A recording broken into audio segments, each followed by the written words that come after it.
दोस्तों, मैं प्रशांत बनारस की पावन धरती से आपका अभिनंदन करता वाह हूँ। बनारस की पावन धरती से हूँ, इसका मतलब ये नहीं कि मैं भी पावन हूँ। तो कहते हैं कि एक मछली पूरे तालाब को गंदा करती है, तो वही मछली होने का आरोप मेरे ऊपर लगता रहा है, लेकिन मैंने कभी इसका अभिमान नहीं किया। आज का दिन आज का दिन मेरे लिए बहुत खास है, कारण कि आज जो मैं आपके सामने जो है प्रस्तुत करने वाला हूँ, इससे पहले मैंने कभी किसी को नहीं सुनाया। कल और आज जो है मैं ऐसे अपनी डायरी खोल के बैठा था और मैंने अपने रूममेट को केवल थोड़ा सा कॉन्फिडेंस बूस्ट करने के लिए उनको सुनाया था। उसके बाद ये मेरा पहला प्रेजेंटेशन है इस प्रकार की किसी मंच पे। तो हम हमारे लिए तो खास क्षण है ही, आप लोगों के लिए भी खास क्षण है, कारण कि तुलसीदास जी ने जो है लिखा था। आप लोगों में से किसी ने अगर रामचरितमानस वगैरह पढ़ा होगा तो लिखा था कि तात स्वर्ग अपवर्ग सुख धरे तुलाए गंग तूल न ताहि सकल मिली जो सुख लव सत्संग। कहते हैं कि मैं एक्सप्लेन भी करूंगा। कहते हैं कि तमाम स्वर्गों और मोक्ष के सुख को तराजू के एक पलड़े पे रख दीजिए, फिर भी वह पलड़ा जो है संतों की संगति के एक क्षण के बराबर नहीं हो सकता। तो आप लोगों के लिए इस वजह से जो है महत्वपूर्ण है। आप चलिए, खास खास से पहले मैं आपको जो है अपनी एक कविता है वो सुनाने का जो है प्रयास कर रहा हूँ। अगर आप तक पहुंचे तो जरूर बताइएगा मुझको। अभी मैंने देखा जितने लोगों ने भी प्रस्तुतियां की है इनसे पहले, अधिकतर लोग श्रृंगार और वियोग वाले रहे हैं।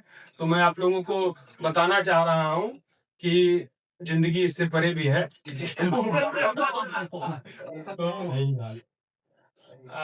मिडिल क्लास के जितने लड़के होंगे अपने घर के इकलौते कमाने वाले, या जो तैयार कर रहे होंगे धीरे धीरे बेस, उनके लिए जो है ये मेरी पहली कविता है।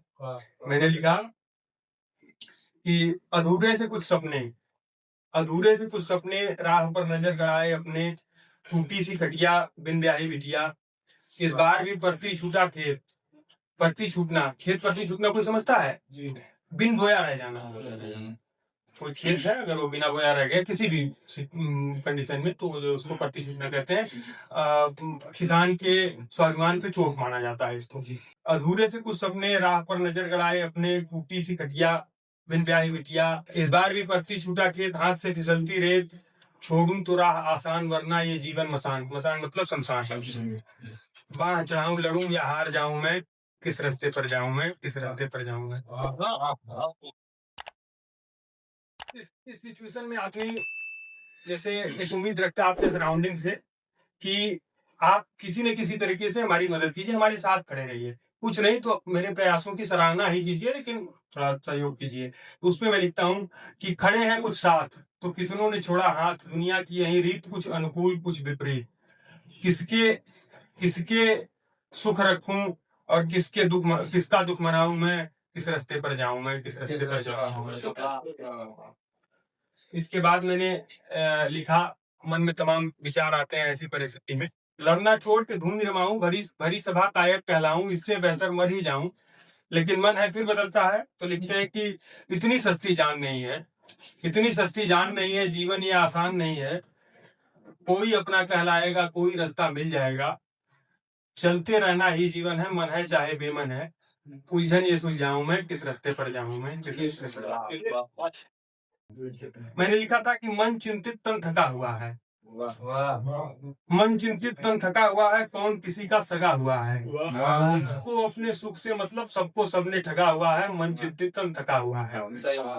मैंने अभी पीछे कोट किया था कि मुझको जो है मैं तमाम काम कर लूंगा। कहते हैं ना कि एक उर्वशी और पुरवा का जो है संदर्भ है, उसमें बताते हैं कि मैं तुम्हारे लिए चांद तारे तोड़ लाऊंगा।